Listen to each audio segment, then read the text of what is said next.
యువతకు సందేశం.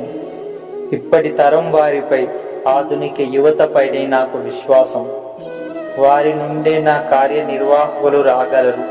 సింహాల వలె వారు సమస్యనంతటిని పరిష్కరిస్తారు. నేను ఒక ఆదర్శాన్ని నిర్మించుకొని దానికైనా నా జీవితాన్ని అంకితం చేశాను. యువకులంతా ఆ ఆదర్శాన్ని ప్రతి కేంద్రానికి, చివరకు భారతదేశమంతా వ్యాప్తి చేస్తారు. నేను ఈ యువకులను సంఘటితపరచడానికే జన్మించాను. అంతేకాదు, ప్రతి నగరం నుండి వందల మంది నాతో చేరటానికి సంసిద్ధంగా ఉన్నారు. అప్రతిహతమైన తరంగాల వలె వారిని భారతదేశంపైకి పంపదలిచాను. వారు అధమాధముల పతితుల ఇంటికే వెళ్ళి వారికి ఓర్పును, నీతిని, మతాన్ని, విద్యను బోధిస్తారు. నేను ఈ పనిని చేసి తీరుతాను, లేక మరణించనైనా మరణిస్తాను.